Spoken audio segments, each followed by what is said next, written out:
करुणा सागर महाराज की जय, कैवल धाम की जय, जगत गुरु श्री अविचल देवाचार्य जी महाराज की जय।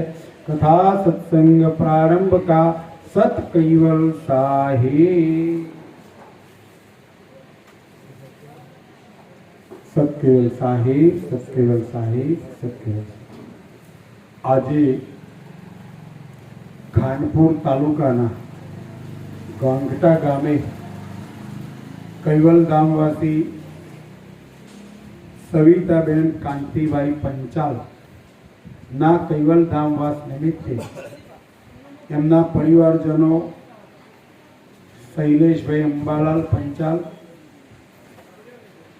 पंचाल संदीपभाई अंबालाल अने पंचाल द्रुपद जशवंतभाई तथा एमना परिवारना तमाम सभ्योनी भावना।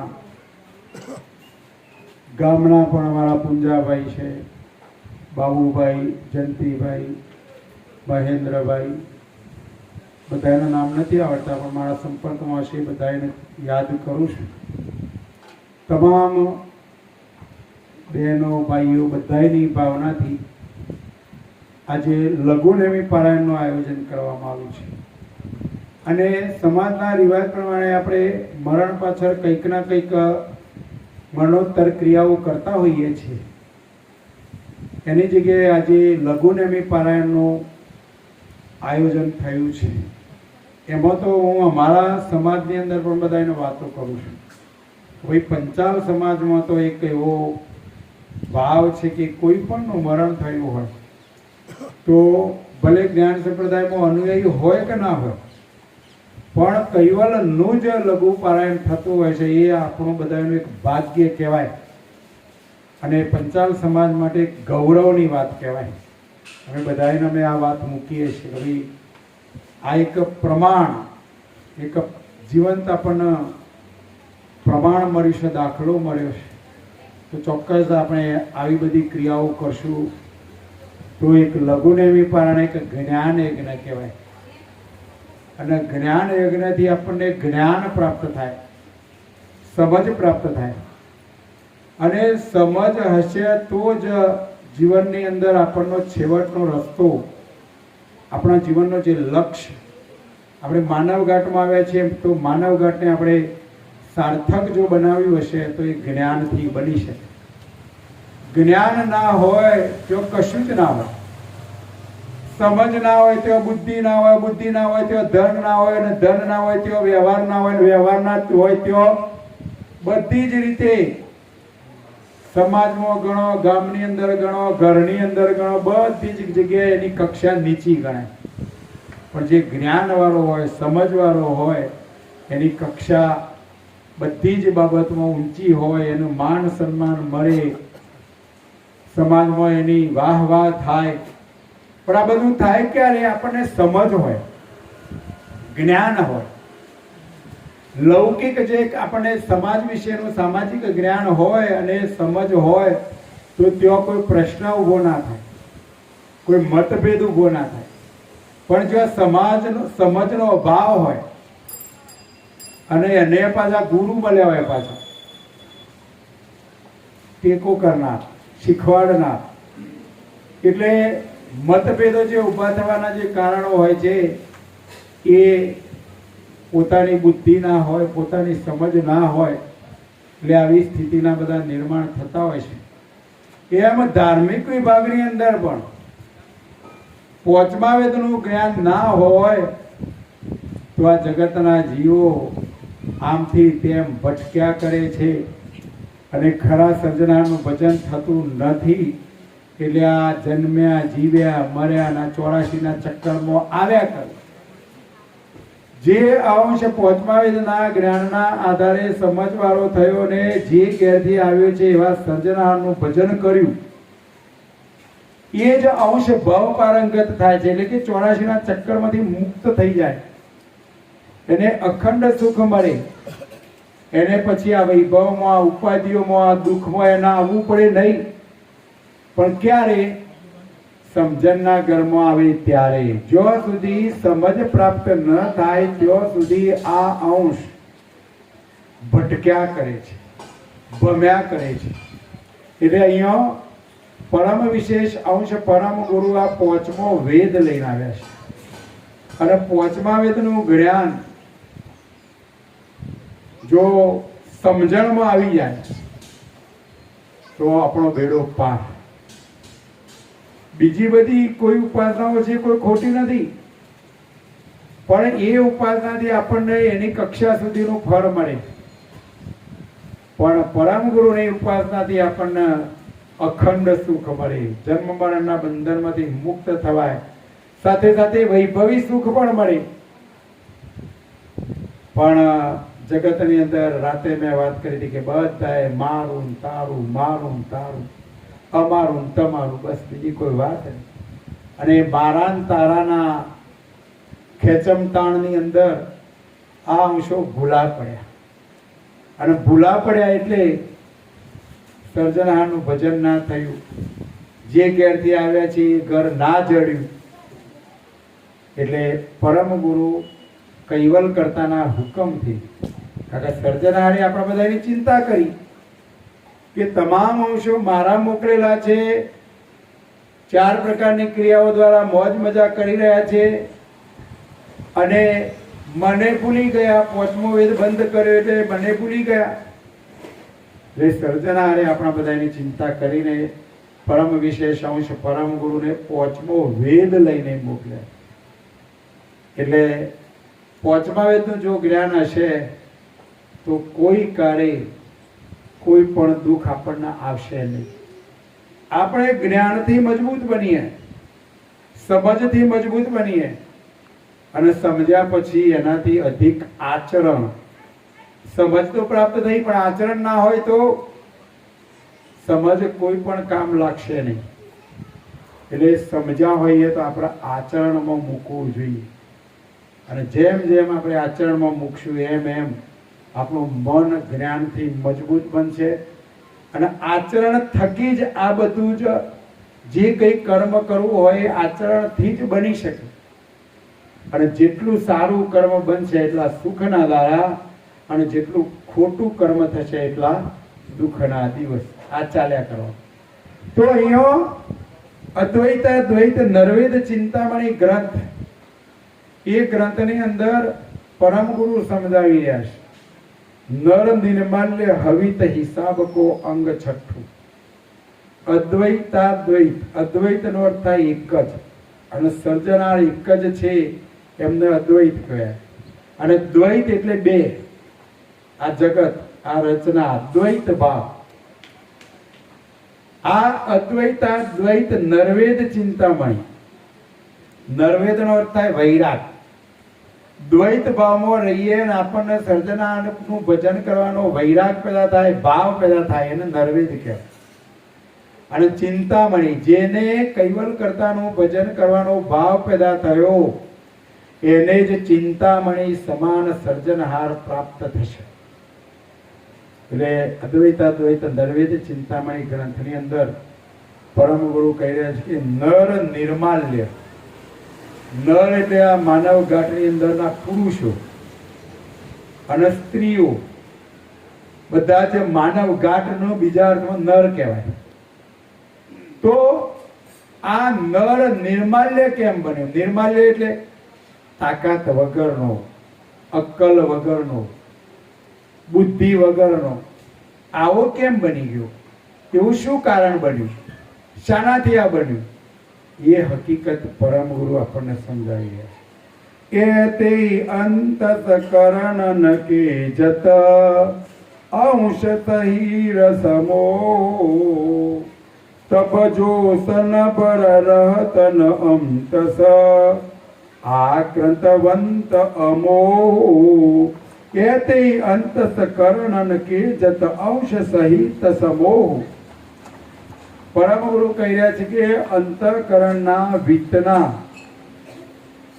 એટલા અંશ રૂપ વિભાગ બિંદુના ભેગા જાય છે, તેથી અંતઃકરણો બળવાન રહી શકતો નથી. પરમ ગુરુ કહી રહ્યા છે નર નિર્માલ્ય થવાનું કારણ તો માનવ ગાંઠની ઉંમર 120 વર્ષની છે અને 120 વર્ષના આયુષ્યમાં 64 વર્ષ સુધી આ અંશ વિષય વાસનામાં, પ્રજોક્તિની ક્રિયામાં, માયાની અંદર મારું તારું કરવામાં 64 વર્ષ સુધી આવી વિષય વાસનાની અંદર પ્રવૃત્તિઓની રહી અને વિષય વાસનામાં આ અંશ મશગુલ બન્યો.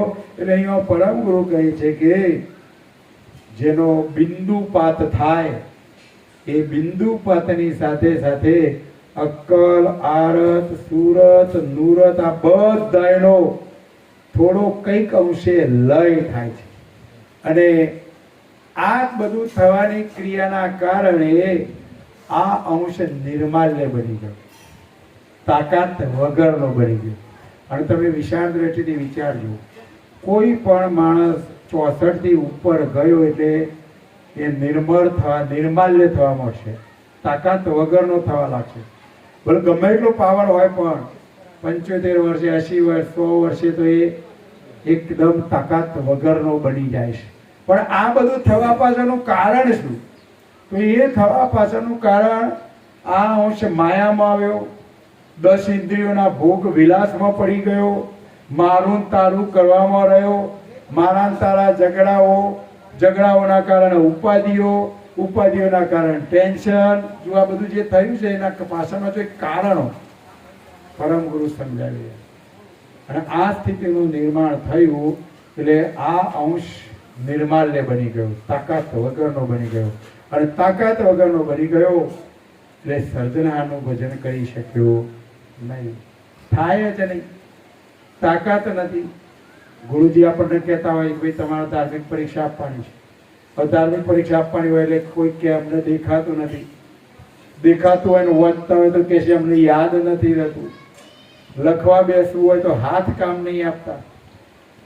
પણ આ બધું થવા પાછળનું કારણ શું? તો 64 વર્ષ પછી આ અંશ માયાના વશ થવાના કારણે નિર્માલ્ય થઈ ગયો, તાકાત વગરનો બની ગયો.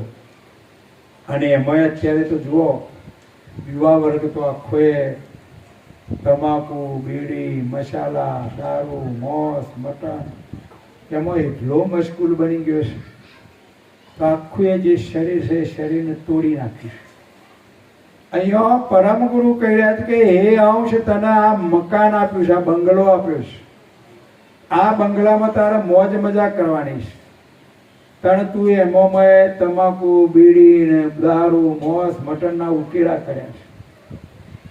એક આવું સરસ મકાન, મજાનું મકાન હોય ને કોકને તમે ભાડા આપો અને મકાન ભાડુઆત જે હોય એ મકાનને તોડી નાખે, બારી તોડી નાખે અને કલર ઉખેડી નાખે તો બીજા વખત તમે એને મકાન ભાડા આપશો? ના આપો. કેમ કે જેને ભાડુઆત જે મકાન આપ્યું છે એ મકાન એ બગાડી નાખે છે. એમ સર્જનહારે આપણને તો વગર ભાડા મકાન આપ્યું છે અને વગર ભાડા આપેલા મકાનની અંદર આવા મસાલા, તમાકુ, બીડીઓ આના જો ઉકેલા કરશું તો સર્જનહાર તો સર્વજ્ઞ છે. બીજા વખત પછી કયો ગાંઠ આપશે ખબર છે? માનવ ગાંઠ નહીં આપ. તું કૂતરામાં બરાબર છે, બિલાડામાં બરાબર છે, કારણ કે તું જેવો ખોરાક ખાધો. જો વ્યસન કરતા હોય એટલે ખાસ વિનંતી, સમજણના કર્મો સમજીને વ્યસન છોડી દો. કારણ કે વ્યસન ખરેખર જો જોવા જઈએ તો આ ઇન્દ્રિયો, આ ચૈતન્ય અંશને ઇન્દ્રિયોએ વશ કરી દીધો છે અને ઇન્દ્રિયોએ વશ કરી દીધો છે એટલે વ્યસન છૂટતું નથી. ખરેખર કેવું હોવું જોઈએ કે આ અંશને ઇન્દ્રિયોને વશ કરવાની છે. તાણે થયું છે કેવું? ઇન્દ્રિયોએ અંશને વશ કરી દીધો છે અને જેના ઇન્દ્રિયોએ અંશને વશ કરી દીધો એનાથી વ્યસન છૂટશે નહીં. પણ જ્ઞાનથી અને સમજથી આ અંશ જો ઇન્દ્રિયોને વશ કરશે, ઇન્દ્રિયોને જો કાબુમાં કરશે તો એ તારા એ પ્રમાણે વ્યસન છોડી શકશે, છૂટી પણ શકે, કહેવાની પણ જરૂર ના પડે. એટલે પરમ ગુરુ કહે છે કે આવી સમજ હોય તો જ આ અંશ નિર્માલ્ય ન બને, તાકાત વગરનો ન બને. જો સમજવાળો હોય તો આ અંશ અક્કલ આરત સુરત નુરત જો વાપરવાની છે તેઓ નથી વાપરતો અને નથી વાપરવાની તેઓ વાપરી નાખે છે। વિશાળ દ્રષ્ટિથી વિચારો કે આપણે અક્કલ આરત સુરત નુરત બુદ્ધિ બધું એ પૈસો પદાર્થ ભેગું કરવામાં વાપરી નાખ્યું। હવે ભેગું કર્યું એનો વાંધો નથી, પણ એ ભેગું કર્યું એમાંથી એક ફૂટી કોડી સાથે તો પાછી આવવાની નથી। સાથે શું આવશે? આજે તમે જે પુણ્યદાન કરશો, તન મન ધન જે અર્પણ કરશો એ સાથે આવશે, પણ જે સાથે નથી આવવાનું એના પાછળ આપણે બધા પડ્યા છીએ, અને જે સાથે આવવાનું છે એના માટે આપણે કશું કરતા નથી। એટલે અહીંયા પરમ ગુરુ કહી રહ્યા છે કે આ નર વિષય વાસનામાં માયાના બંધનમાં આવી ગયો એટલે એની અક્કલ આરત સુરત દુરત એનો અંતસ્કરણો બધું બળવાન રહેતું નથી, તાકાત વગરનું બની ગયું। તે માટે ચતુરન અવિલોકન પાતન પોચ અગમકી આધારે આધારન ઉચરત ગ્રહિતવ ઓટ નિગમકી। તે માટે ચતુરન અવિલોકન પાતન પોચ અગમકી, એટલા માટે ચાર અંતસ્કરણો અગમ પદમાં પહોંચીને અંતસ્કરણો નિર્માલ્ય થઈ ગયો, અને જેનો અંતસ્કરણ કયો? મન બુદ્ધિ ચિત્ત અને અહંકાર અને નચિત। આ પાંચ અંતસ્કરણો જેનો નિર્માલ્ય થઈ ગયો એ સર્જનહારનું અવલોકન કરી શકતો નથી, સર્જનહારને જાણી શકતો નથી, એમની મતિ એની અક્કલ એમની બુદ્ધિ કામ આપતી નથી। સર્વ કોઈ આ વિશ્વની અંદર જે કોઈ કઈ બોલ્યા, ચાહે મોટા ધર્માચાર્યો હોય, ધર્મગુરુ હોય, સંપ્રદાયના વડાઓ હોય, બધાએ વેદોના આધારે વેદોની અંદર જે કંઈ લખેલું હતું એના આધારે એકબીજાના આધારે આ બધું બોલેલા છે, પણ પરમ ગુરુ કહે છે કે પોતાની બુદ્ધિ પોતાનો અંતસ્કરણો એમને કામ લાગ્યો નથી। બીજાનું કહેલું કહે છે, બીજાનું ગાયેલું ગાય છે, પણ પોતાની મતિ બુદ્ધિ બધીએ આ વિષય વાસનાની અંદર આ માયાની અંદર પરમ ગુરુ કહે છે કે જગતની અંદર કર્તમાં જે આવ્યા, જે મૃત્યુલોકમાં આવ્યા, એ બધા વિષય વાસનામાં માયામાં મારા તારાપણાના દાવામાંથી વિમુખ થયા નથી, એટલે ખરા સર્જનાને ઓળખી શક્યા નથી, એમની મતિ બુદ્ધિ પહોંચી શકતી નથી। જો પરહીન વિહંગ વિચરત દર દર પાવ ધરાય જાય લગે પર્વત પતિ કે શિર ઉડી ન શકે આકાશે। જો પરહીન વિહંગમ વિચરત ઘર ઘર પાવ ઘરાશે। અહીંયા પરમ ગુરુ દ્રષ્ટાંત આપીને સમજાવે છે કે જેવી રીતે કોઈ પોખ વગરનું પક્ષી, પોખ નથી એવું પક્ષી પૃથ્વી ઉપર પગ મૂકીને ફરી શકે। પોખ ના હોય અને સપક્ષી તો એ પૃથ્વી ઉપર પગ દ્વારા માત્ર ને માત્ર પૃથ્વી ઉપર ફરી શકે। અને પર્વતોના પતિરૂપ હિમાલયના પર્વત, હિમાલય રૂપ જે પર્વત એના શિખર સુધી એ પહોંચી શકે, પરંતુ પોખ ના હોય એટલે આકાશમાં એ ઉડી શકે નહીં। પરમ ગુરુ આપણને દ્રષ્ટાંત આપીને સમજાવું, કારણ કે દ્રષ્ટાંત વગર આપણે કશું સમજી શકતા નહીં। એમ આ નર પણ એની અક્કલ આરત સુરત નુરત એ બધું આ માયામાં વાપરી નાખ્યું એટલે એની પોખો કપાઈ ગઈ, એટલે એના પગ છે એટલે પગના કારણે હિમાલય સુધી પહોંચ્યા, પણ કૈવલ કરતા સુધી પહોંચી શકે નહીં। પરમ ગુરુ દ્રષ્ટાંત આપે છે।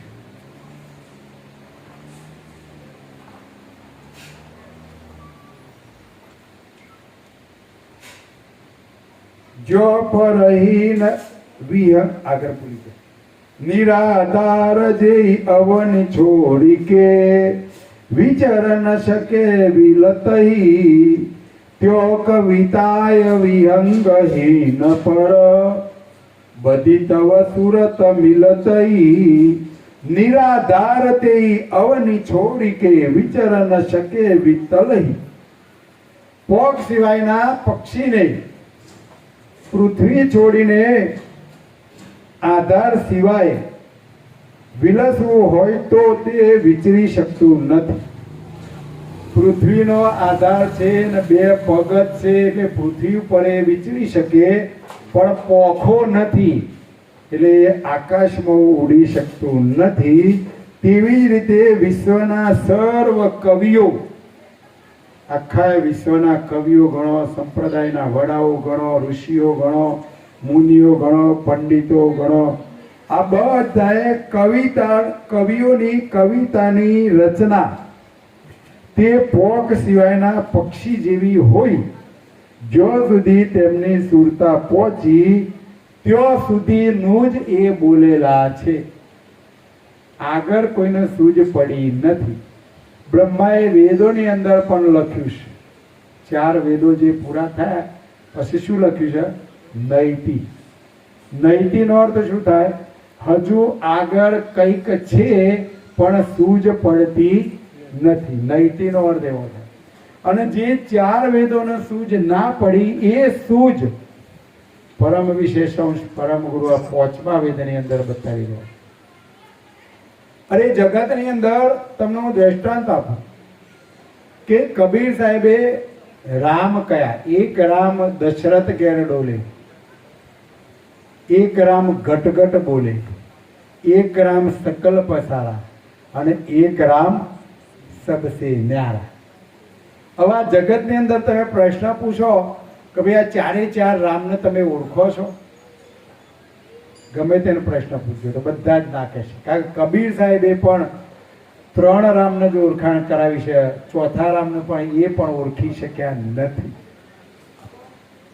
પણ એમને કહ્યું કે ભાઈ ના, કોઈક સર્જનાર, કોઈ દિવ્ય શક્તિ ન્યારી છે એટલે એમને કહી દીધું કે એક રામ સબસે ન્યારા. 3 રામને તો જગત જાણે છે. એક રામ દશરથ ઘેર ડોલે એટલે વિષ્ણુના જે અવતાર થઈ ગયા, અયોધ્યામાં હમણાં પ્રતિષ્ઠા થઈ, એ રામને આખું એ જગત જાણે છે. બીજા રામ આ ચૈતન અંશ, સર્જનહારનો જે અંશ છે, જગતના જીવો એને આત્મા કહી રહ્યા છે. પણ ખરેખર પરમ ગુરુ શું કહી રહ્યા છે ખબર છે? આત્મા ને પરમાત્મા પરમ ગુરુએ કોને કહ્યો છે? આ નાકની દોડીથી નાભી સુધીનો જે ઓહંગ પ્રણવ, એ ઓહંગ પ્રણવને પરમ ગુરુએ આત્મા કહ્યો છે. અને નાકની દોડીથી સોહંગ રૂપ જે સર્વવ્યાપક પ્રણવ છે એને પરમાત્મા કહ્યો છે. તો આ ઓહંગ અને સોહંગ, આત્મા અને પરમાત્મા રૂપ જે પ્રણવ છે, એ પ્રણવ પણ કૈવલ કરતાના ચૈતન અંશની દ્રષ્ટિ સોહંગ પ્રણવ પર પડે તો જ આ પરમાત્મા રૂપ સોહંગ પ્રણવ ચલાયમાન થાય.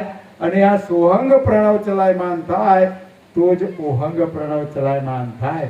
એટલે આત્મા ને પરમાત્મા રૂપ જે પ્રણવ છે એ પ્રણવ પણ કૈવલ કરતાના અંશની દ્રષ્ટિ પડે એની ચૈતનતાથી જ આ આત્મા ને પરમાત્મા પણ ચલાયમાન છે. પણ જગતના જીવો આ હકીકતને સમજતા નથી. એટલે લોકોએ કેવું અર્થઘટન કર્યું કે ભાઈ તમે આ અંશને અંશી કહો છો અને અમે આત્માને પરમાત્મા કહીએ છીએ. શબ્દો જુદા છે, બાકી બધું એકના એક જ છે. પણ ના, મોટામાં મોટો ફરક છે. 5મા વેદનું જ્ઞાન થાય તો આ બધી વસ્તુ આપણને સમજાય. અંશ જે છે સજાણ જાણ રૂપ ચૈતન સ્વરૂપ. જ્યારે આ શ્વાસોશ્વાસની પ્રક્રિયા જે પ્રણવ છે, એ પ્રણવ એ જડ છે. અને જડ છે એનું પ્રમાણ બતાવી દઉં કે આજે કૈવલ કરતાના અંશની દ્રષ્ટિ પડેલી છે એટલે આ આપણે શ્વાસે લઈએ છીએ, ચાલીએ છીએ, હરીએ છીએ, ફરીએ છીએ. પણ આ અંશની દ્રષ્ટિ જતી રહે પછી મળદું પડ્યું હોય તો એ મળદાની અંદર ઓહંગ પ્રણવ તો ભરેલો છે અને સર્વવ્યાપક સોહંગ પ્રણવ આવશે. તો આત્મા પરમાત્મા તો સ તો ખરો ને, તો ચાલતો કેમ નથી? કૈવલ કરતાના અંશની દ્રષ્ટિ ના પડે ત્યાં સુધી એ ચાલી શકે નહીં. જો આ બધી સમજ તમને ઊંડું જ્ઞાન કહેવાય, આત્મજ્ઞાન કહેવાય. આ જ્ઞાનનો તમે પહોંચમાં તો અંદરથી અભ્યાસ કરો તો આ બધી આપણને ખબર પડે. પણ જગતના જીવો બધું કે હરિ તારો હજાર નોમ, ગમે તે નોમ દેવું તો એ સર્જનાર હો પડશે. પણ ના, પરમ ગુરુ ના પાડે છે, ના હો. અહીંયા પુંજાભાઈ બેઠા છે ને હું એમ ના હોમું જોઈને બાબુભાઈ બોલું તો પુંજાભાઈ હોભરશે? તો પછી આપણે અહીંયા બેઠે બેઠે ગમે તે નામ દઈએ તો સર્જનાર કૈવલ કરતા સોભરશે? ના. એટલે જગતની અંદર કબીર સાહેબે એક રામ તરીકે દશરથના ઘેર જે વિષ્ણુ ભગવાને અવતાર લીધો એવા રામ, એક રામ એ બતાયા. અને એક રામ જે આ શરીરનો સંચાલક અંશ છે એને આત્મા કયો છે, એટલે આત્મા રામને એક બીજા રામ બતાયા. અને ત્રીજા રામ કયા? જે સકલ પસારા, કૈવલ કરતાનો જે પ્રકાશ, જે અકર્તા બ્રહ્મ. આખા તમામ સંપ્રદાયોના વડાઓ કહી રહ્યા છે કે હું પૂર્ણ બ્રહ્મ સ્વરૂપ છું. કારણ બ્રહ્માએ મૂળમાં બ્રહ્મને કરતા તરીકે સ્થાપ્યું, એટલે આખું એ જગત બ્રહ્મ સુધી પહોંચ્યું છે. પણ અહીંયા પરમ ગુરુ કહે છે કે બ્રહ્મ પણ અકર્તા છે, એનામાં પણ કર્તવ્ય શક્તિ નથી. પણ કબીર સાહેબે 3 રામની ઓળખાણ કરાવી. આ ત્રીજા રામ એ અકર્તા બ્રહ્મ, અને ચોથા રામ કયા? સબસે ન્યારા. પણ કોણ? તો પરમ ગુરુએ ઓળખાણ કરાવી. તો સબસે ન્યારા કૈવલ. કૈવલ નો અર્થ શું થાય સમજવાનો પ્રયત્ન કરો. કઈ અને વલ બેની સંધિ છૂટી પાડો તો વરથી રહિત, જગતથી ન્યારો, રચનાથી અલગ, જેને કોઈ આવરણ લાગેલું નથી અને કૈવલ કહેવાય. સબસે ન્યારા એનો અર્થ શું થાય? કૈવલ. સબસે ન્યારાનો અર્થ જ થાય કૈવલ. વરથી રહિત, જગતથી રહિત, રચનાથી ન્યારો, સબસે ન્યારા. પણ કબીર સાહેબે સબસે ન્યારા રામ કયા, એટલે એમની દ્રષ્ટિ એટલી તો પહોંચી કે ભાઈ આગળ કંઈક છે. એટલે તો કબીર સાહેબની જ્ઞાન ગતિ બીજા બધા કરતો ઊંચી ગણાય છે. એના કરતો પરમ ગુરુનું જ્ઞાન એ, પાંચમા વેદનું જ્ઞાન એ સર્વશ્રેષ્ઠ જ્ઞાન ગણાય છે. કારણ કે સબસે ન્યારા રામ, એટલે રામ રામ બોલો એની ના નથી. પણ કયા રામ ઉપર દ્રષ્ટિ છે, કોનું તમે ભજન કરી રહ્યા છો, તમારી સુરતા નુરતા કઈ જગ્યાએ લગાવીને તમે રામ રામ કરો છો કે કૈવલ કૈવલ કરો છો. જો દ્રષ્ટિ સબસે ન્યારા રામ, સબસે ન્યારા કૈવલ ઉપર દ્રષ્ટિ રાખી અને શરીર છૂટે ત્યાં સુધી આપણે એનું ભજન કરશું તો અખંડ સુખ મળશે. પણ આવી નાની નાની બાબતો, આવી સમજ ન હોવાના કારણે જગતના આચાર્યો, ધર્માચાર્યો બીજાનું જે કહેલું કે, બીજાનું ગાયેલું ગાય, આગળવાળાએ જે કંઈ કર્યું એ પ્રમાણે આખું એ જગત કરી રહ્યું છે. ભીખાભાઈને ખુરશી આપજો. એટલે આ રીતના જગતની અંદર આ સ્થિતિનું નિર્માણ થયું. એટલે અહીંયા પરમ ગુરુ કહી રહ્યા છે કે આખું એ વિશ્વ દેખાદેખી જગતમાં જે આગળના મહાપુરુષો જે કહી ગયા એ પ્રમાણે બધા કર્યા કરે. અહીંયા પરમ ગુરુ કહી રહ્યા છે કે પોતાની મતિ બુદ્ધિ પહોંચી શકતી નથી, અને નથી પહોંચી શકતી એના પાછળનું કારણ આ નર નિર્માલ્ય બની ગયો છે, વિષય વાસનામાં પડી ગયો, માયામાં પડી ગયો, મારું તારું મારું તારું મારું મારું કરતો કરતો માયામાં એટલો મશગુલ બની ગયો, એટલો મશગુલ બની ગયો કે આ અંશને ખરા સર્જનારની ઓળખાણ થઈ નહીં. એટલે આ 84ના ચક્કરમાંથી મુક્ત થયો નથી. આચારજ અગણિત અવન પર, વ્યાકરણ કે વેતન કે, પૂમ પર ધન બ્રહ્મ કે ભવિતવ, ભાષક ભવ ખેતન કે, આચા રજ અવિગત અવન પર વ્યાકરણ કે વે તન કે.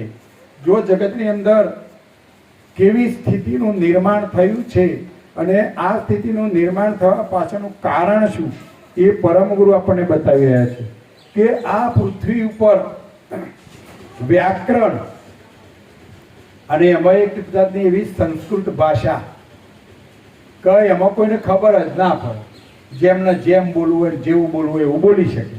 એટલે આ પૃથ્વી પર વ્યાકરણ વાણીને જાણનારા અગણિત આચાર્યો બધા થઈ ગયા. જે બ્રાહ્મણો આચાર્યો કંઈક બે શબ્દો વધુ જાણતા હોય એવા કેટલાય લોકો થઈ ગયા. અને એમને બ્રહ્મમાંથી ઉત્પન્ન થયેલા પુરુષ અને પ્રકૃતિ જગત રૂપ ખેતરમાં દેખાય. જે તે આચાર્યો થયા એ બધાએ કૈવલ કરતા એ આ બ્રહ્મમાંથી જે સૃષ્ટિ રચી એમાં મૂળમાં નિરંજન પુરુષ અને આદ્ય શક્તિ એટલે પુરુષ અને પ્રકૃતિ એ પ્રથમ ઉત્પન્ન થયેલો. એટલે જગત રૂપ ખેતરમાં આ પહેલું એમને દેખાય છે. પણ નિરંજન પુરુષ અને આદ્ય શક્તિ કઈ રીતે પેદા થયો એ જગતના જીવો જાણતા નથી.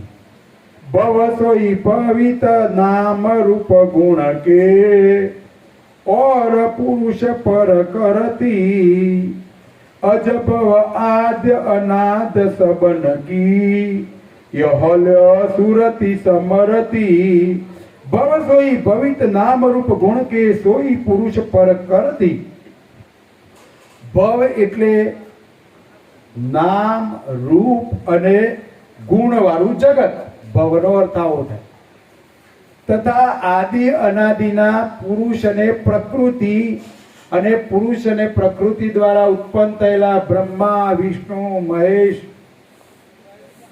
આ બધાનું વર્ણન આ બધાએ કઈ રીતના પેદા થયા એની હકીકત 4 વેદોની અંદર બતાવેલી છે.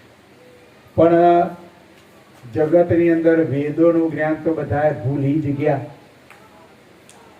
અને હાલ કોઈકનો પ્રશ્ન પૂછીએ કે ભાઈ કના ઘેર વેદ છે, હાથ ઓગરી ઊંચી કરજો. વેદ કના ઘેર છે? કોઈના ઘેર વેદ ના હોય. જો આપણા હિન્દુ સંસ્કૃતિમાં મોટામાં મોટી મુશ્કેલી આ છે.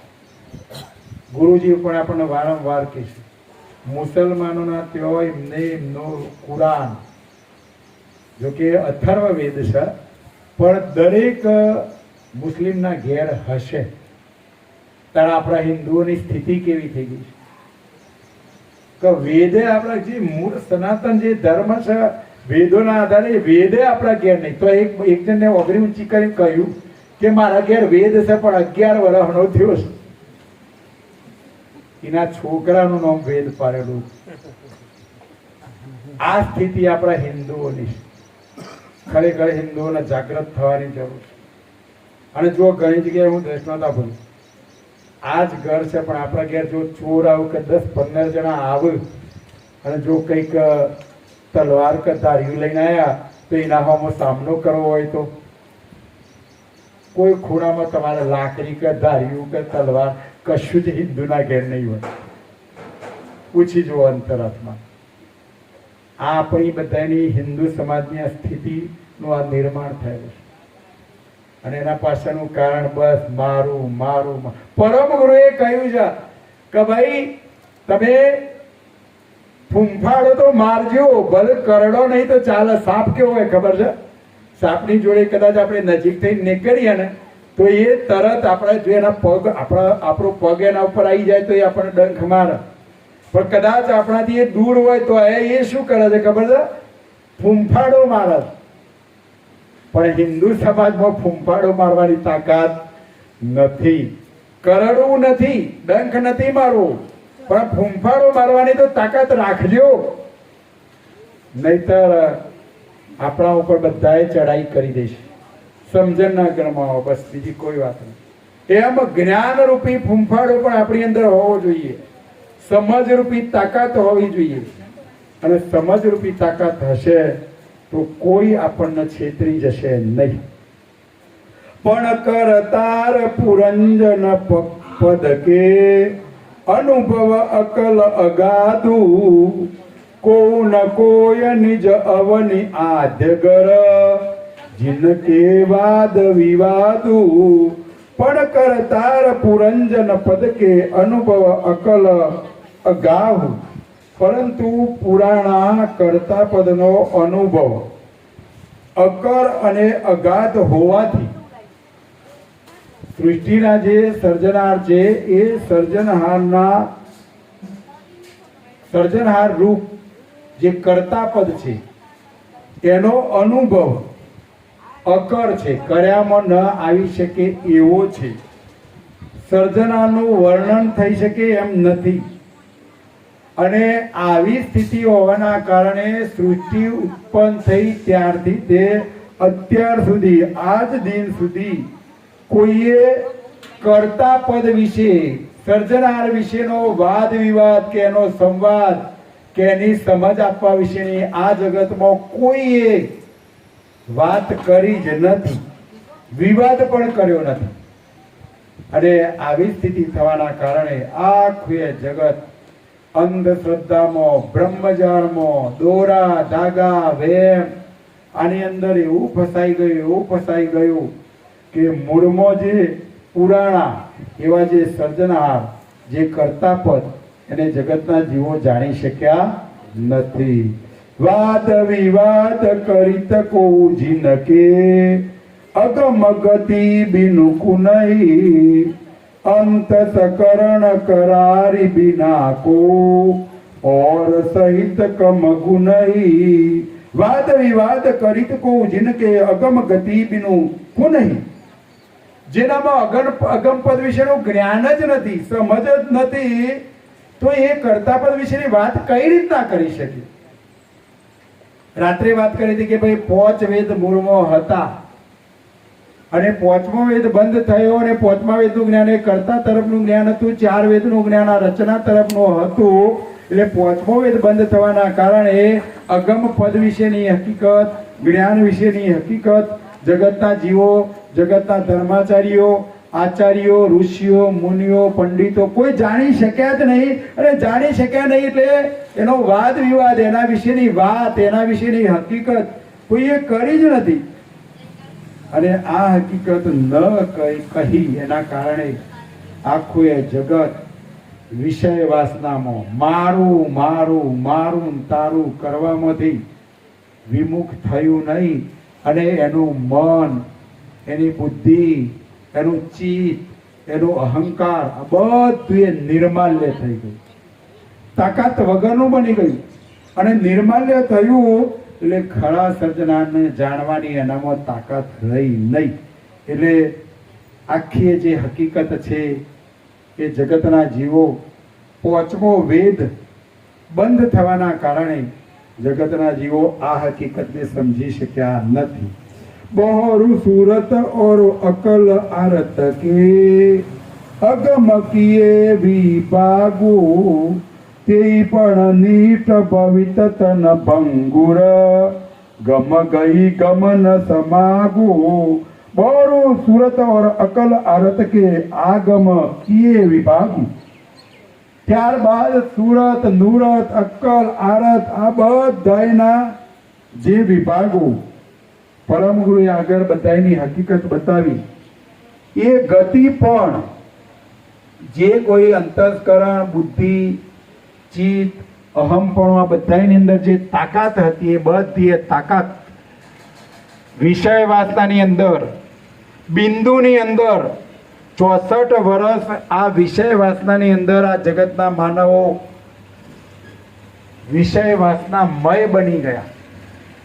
બિંદુ સ્ખલન થવાના કારણે અક્કલ, આરત, સુરત, નુરત બધું એ બિંદુમાં વહી ગયું. અને આ બધું વહી ગયું એટલે નરશય નિર્માલ્ય બની ગયો, અક્કલ, આરત, સુરત, નુરત વગરનો બની ગયો.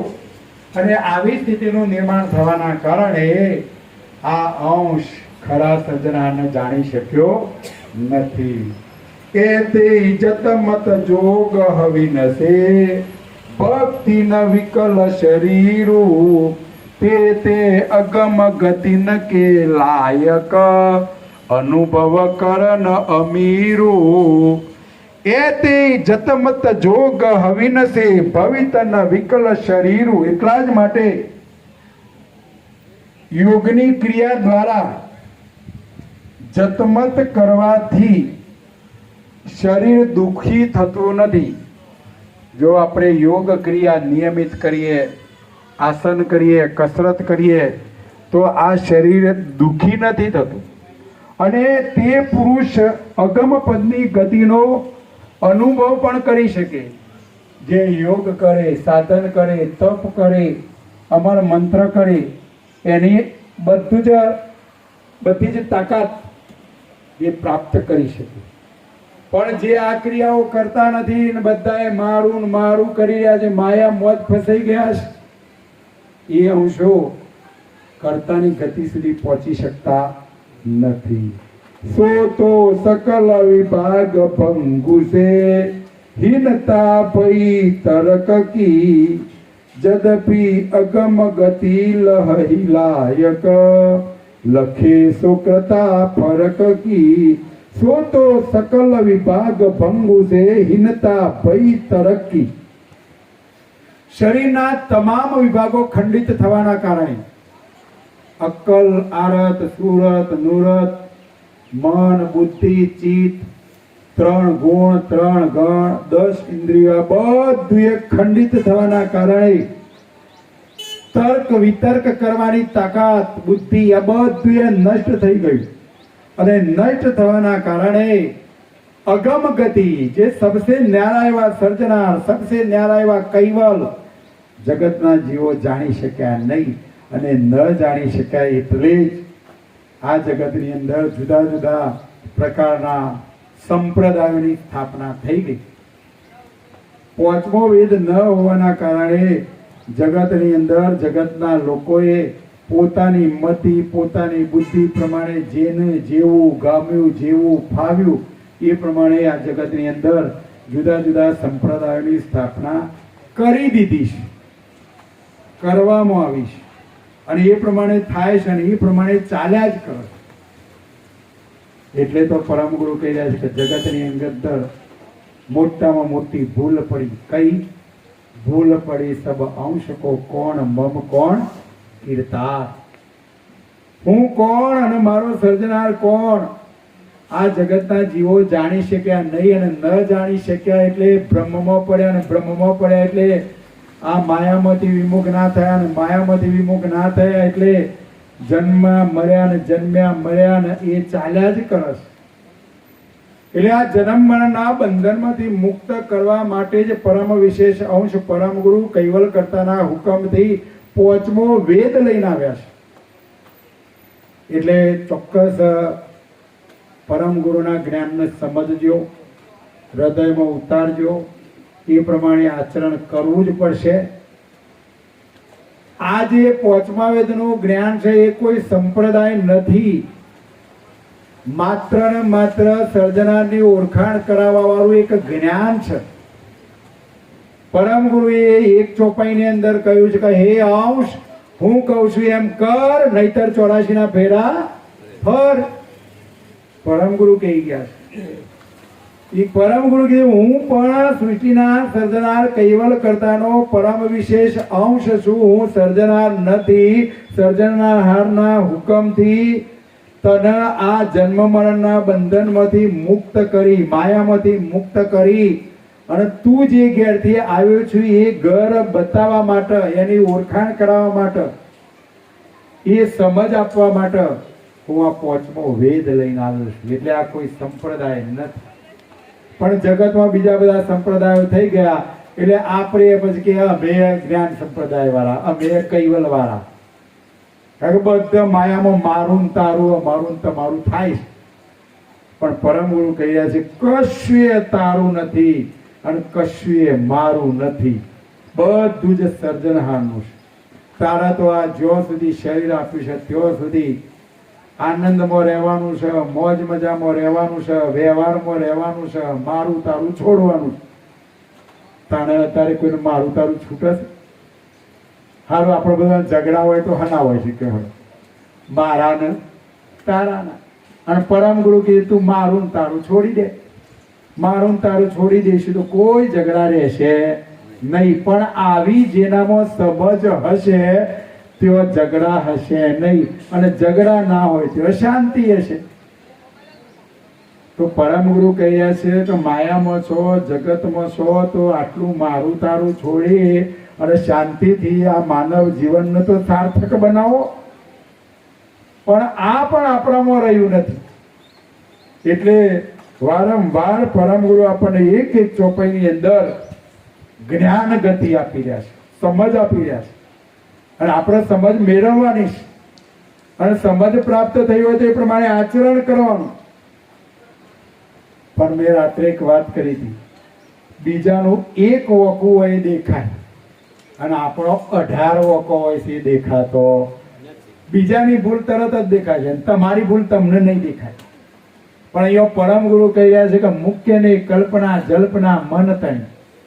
તારા મનની અંદર થતી કલ્પનાઓ જલ્પનાઓ તું છોડી દે. તું તારું જો, તું કોણ, શું આવ્યું, ક્યાંથી શરીર છોડીને ક્યાં જવાનું, તારું આ માનવ ઘાટમાં રહીને તારી ભૂમિકા કેવી છે, તારે કેવું જીવન જીવવાનું છે, તારા જીવનને કઈ રીતના સાર્થક બનવાનું છે, તું તારા પરિવાર સાથે કેવું રહે છે, તારા પરિવારમાં, તારા ઘરમાં, તારા કુટુંબમાં, તારા ગામમાં, તારા સમાજમાં તારો કેવો વ્યવહાર છે, તારું કેવું વર્તન છે, એનો વિચાર કર.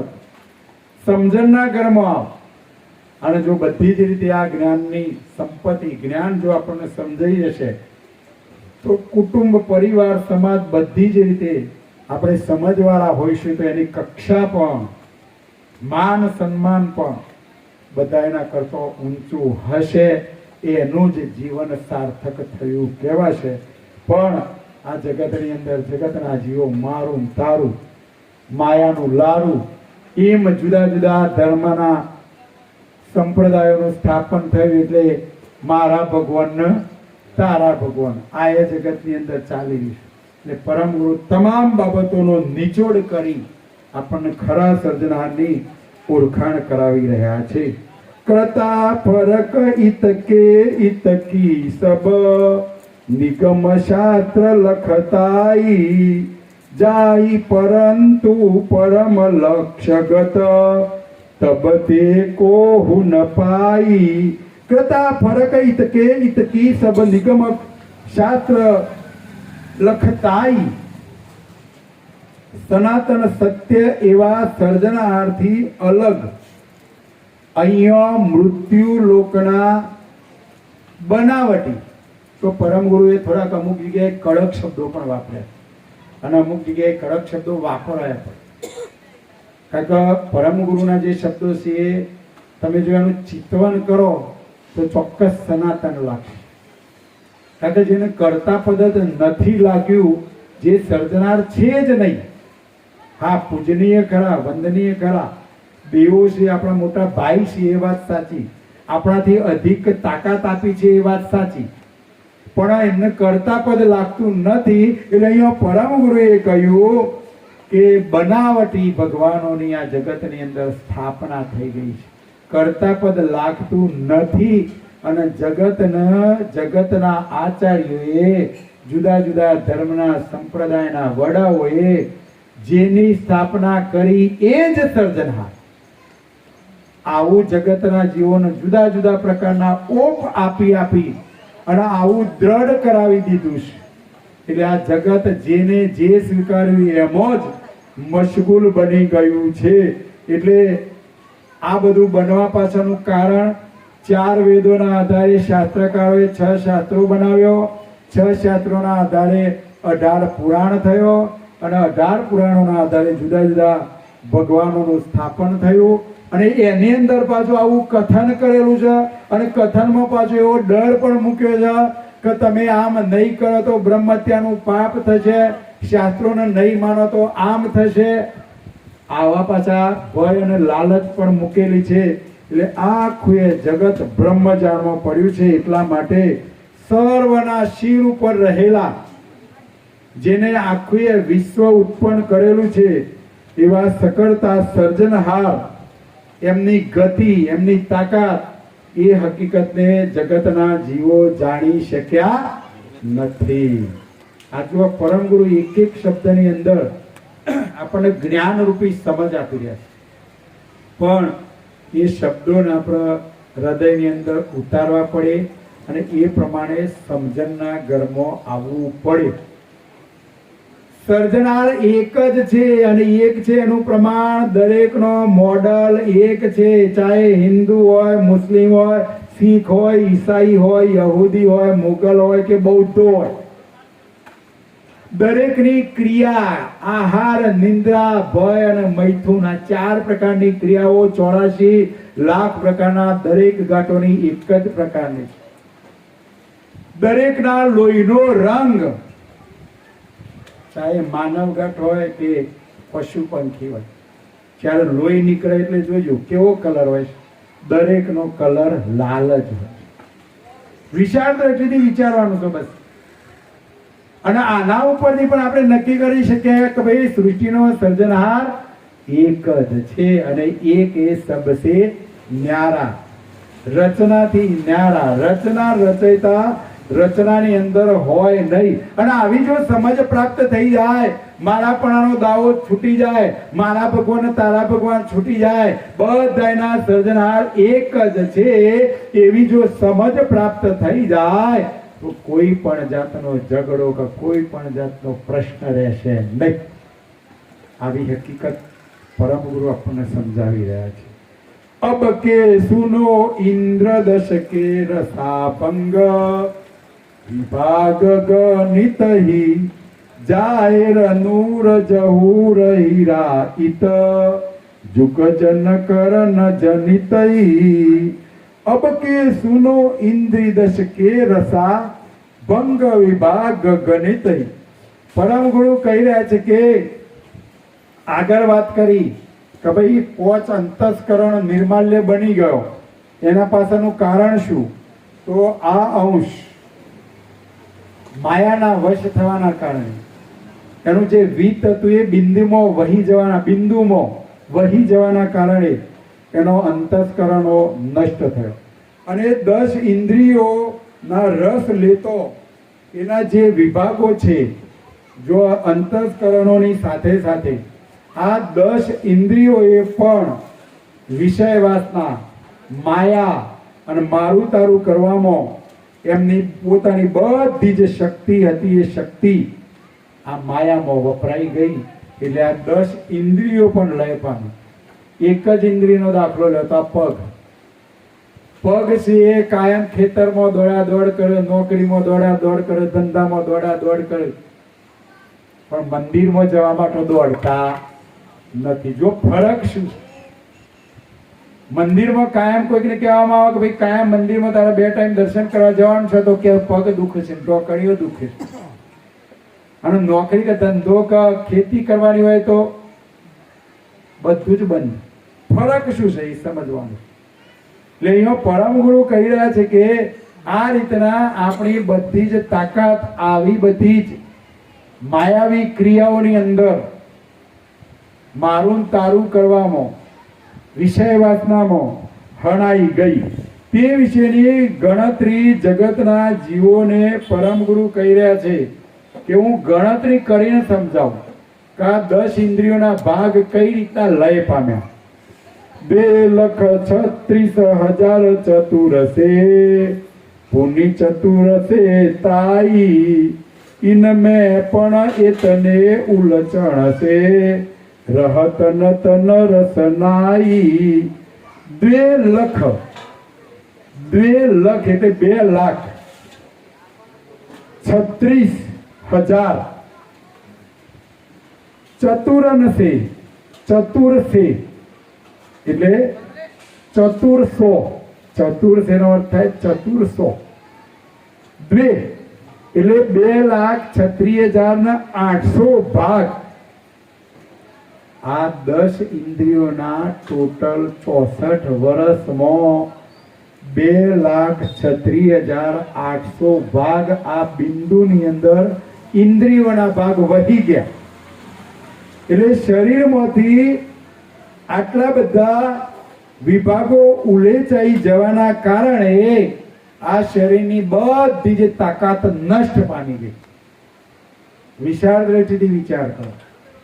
માનવ ગાંઠનું આયુષ્ય 120 વર્ષનું છે, એમાં 64 વર્ષ સુધી આ માનવ ગાંઠ વિષય વાસનામાં, માયામાં, બિંદુપાતમાંથી વિમુખ થતો નથી. એટલે અક્કલ, આરત, સુરત, નુરત 10 ઇન્દ્રિયોના 2,36,800 ભાગ પણ આ રીતના લય થઈ ગયા. બહુ સ્રોત પંચતન કે તત જાવત ભાગ જેત નહીં અવની તેજ અપ પવન શૂન્ય કે ખાલી પરત ખેત નહીં. બોરું હોત સ્રોત પંચતન કે તન જાવત ભાગ જે તનહી.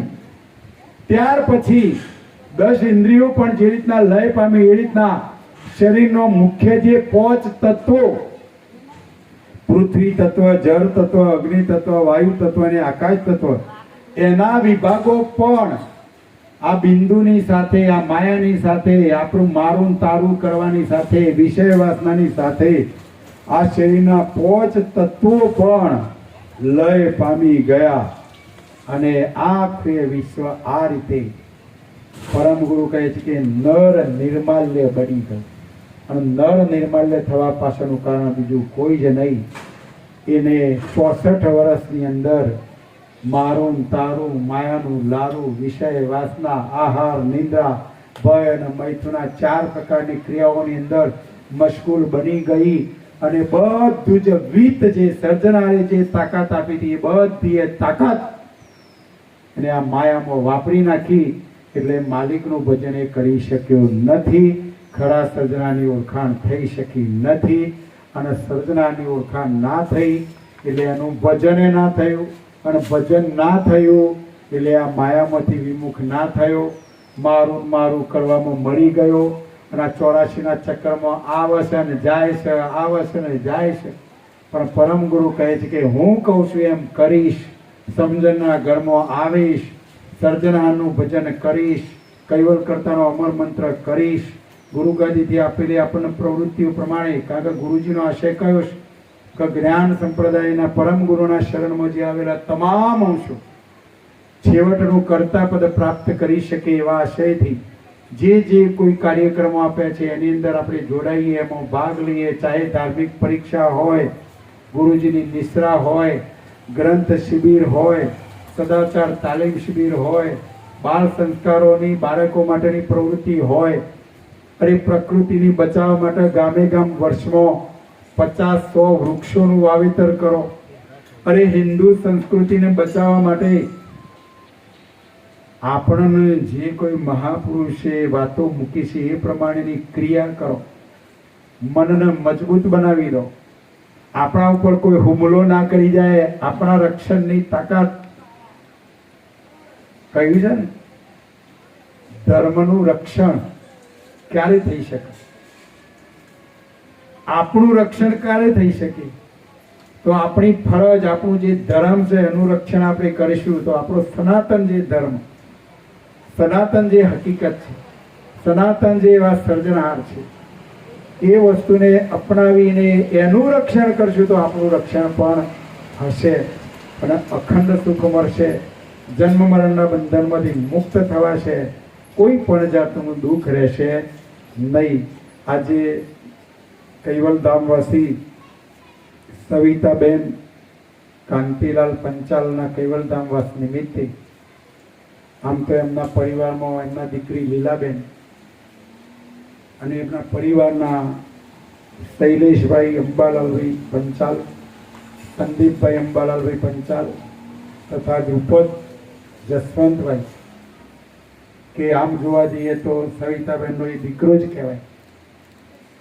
તો આ બધાએ પરિવારની ભાવનાથી આજે જે આ લઘુનેમી પારાયણનું આયોજન થયું, તો હું પરમ ગુરુને તમારા બધાએ વતીથી પ્રાર્થના કરું કે પરમ ગુરુ આ પરિવારને સુખી રાખે, સમૃદ્ધ રાખે, આરોગ્ય એટલે કે કોઈ પણ જાતનું શારીરિક દુઃખ પણ ન આવે એવી પ્રાર્થના સાથે સત સાહેબ, સત સાહેબ.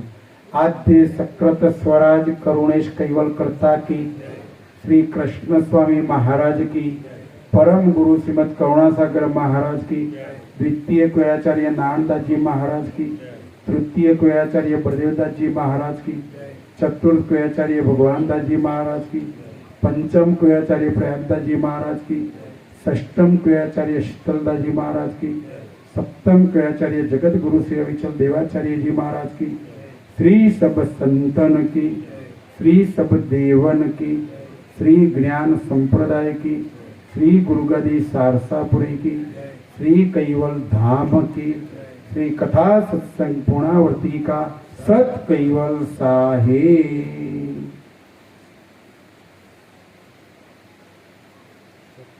सत कैवल साहेब, सत कैवल साहेब, सत कैवल साहेब.